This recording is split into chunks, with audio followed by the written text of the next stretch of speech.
l'idée, c'était de faire un petit peu le bilan des raisons qui peuvent expliquer ce défaut de parité entre hommes-femmes, de constater aussi que si le sujet n'est évidemment pas nouveau, il y a quand même des progrès, c'est incontestable, mais fondamentalement, il reste encore bien du travail à accomplir. Globalement, ce sont plutôt des métiers occupés par des hommes, donc on a majoritairement des hommes, mais la proportion en fait est environ de 25% de femmes pour les catégories cadres, 25-30%, et pour les catégories ouvriers, on est plutôt sur des proportions de moins de 10%. Il y a beaucoup d'initiatives auprès des écoles notamment, et puis voilà, auprès de la population de manière générale, pour valoriser et faire connaître en fait nos métiers et dire que voilà, ce sont des métiers qui sont accessibles aux femmes, parce qu'il y a une représentation et une image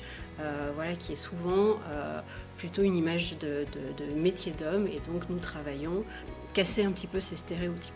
C'est vrai qu'on est dans un milieu plutôt masculin, où les vestiaires sont plutôt d'habitude prévus pour les hommes. Donc avec une population qui se féminise sur certains pôles d'activité, il a fallu aussi prévoir cette partie-là de vestiaires, de commodité. Donc c'est un des points sur lesquels l'entreprise continue de s'améliorer.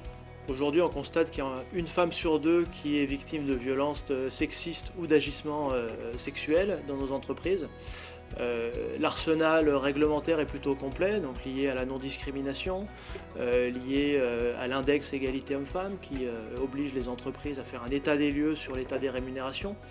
Le cœur du problème est à mon avis lié à l'image et aux stéréotypes qui existent depuis toutes ces années et toujours, et qui à mon avis est à prendre à la racine, c'est-à-dire dès le plus jeune âge, directement au niveau de l'éducation, donc dès le collège.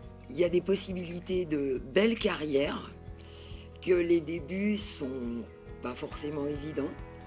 On se heurte aux hommes, à des propos sexistes, on ferme les oreilles, on ferme les yeux, mais au final, il faut être forte et il faut se faire respecter. Il y a peu de femmes, il y a un taux de féminisation qui est très faible.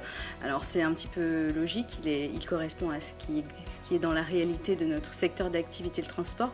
Il n'y a que 19% des femmes qui sont dans notre secteur d'activité. Dans notre structure de formation, j'ai la chance d'avoir 2 formatrices. Mais sur 16 formateurs.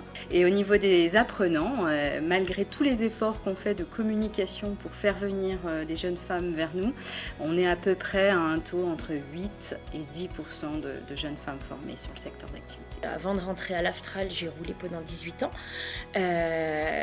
Effectivement, quand j'ai commencé à rouler, il y avait vraiment très très peu de femmes. Il y en avait, mais on était 4-5 sur on va dire même au niveau de la région presque.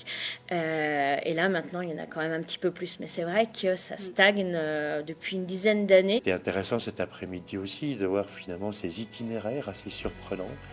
Et puis des femmes qui sont dans des métiers sur lesquels elles se sont orientées pour une raison ou pour une autre, des métiers plutôt pensés, imaginés à tort évidemment comme masculins, et qui sont parfaitement à l'aise dans leur milieu professionnel.